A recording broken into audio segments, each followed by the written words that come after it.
Donc pour commencer, vous allez faire une plaque de Fimo, donc Sahara, et vous allez prendre le porte-pièce et appuyer pour faire un rond en fait. Donc voilà, ça donne ceci, un rond comme ça.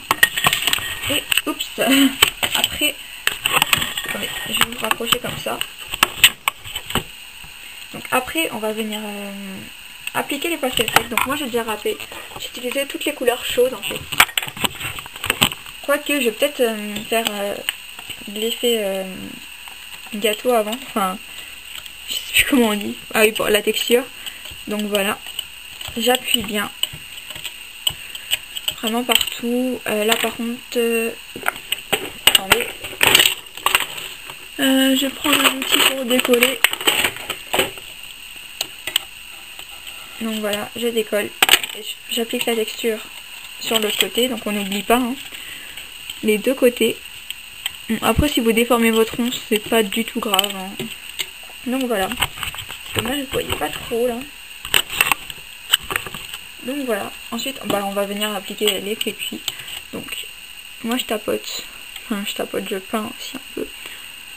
Donc là je trouve que ça donne vraiment un petit effet crêpe, c'est super joli. Donc comme ça. Donc j'ai mélangé en fait du rouge, de l'ocre, du chocolat, de l'orange, du jaune et du beige. Donc moi je mélange pas mal de couleurs quand je fais l'effet cuit en fait. Après ça dépend des gourmandises hein, parce que certaines il faut un peu plus de orange, d'autres un peu plus de marron. Ça dépend des gourmandises. Donc voilà, on applique un peu partout. Ça donne un petit effet crêpe.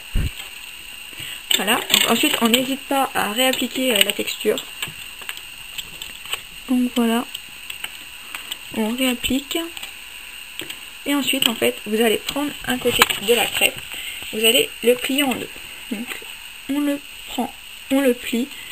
Et il faut laisser en fait un petit peu dépasser en dessous. Et ensuite on va venir replier comme ça, pas entièrement en fait. Je vous explique. Comme ceci. Donc ça vous donne ceci, ça vous donne une petite crêpe. Donc voilà. Ensuite, si vous voulez, vous venez réappliquer l'effet cuit pour vraiment donner un petit effet gourmand. Voilà. Donc, ensuite, j'en place à la décoration. Donc moi, je sais que c'est un coulis qui se cuit, enfin qui se fait après la cuisson, mais ça peut aussi avant.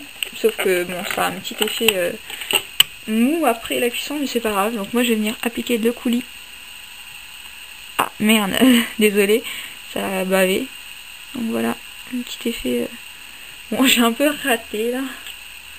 Donc voilà, j'ai raté complètement. J'ai oublié de faire le test, donc voilà. Ensuite, vous prenez votre canne, et vous coupez des petits morceaux en fait. Donc, attendez. Et n'hésitez pas à faire des petits quartiers pour faire un peu plus réaliste. Et voilà, vous avez une petite crêpe. C'est terminé pour aujourd'hui, je vous fais de gros bisous. Bye bye.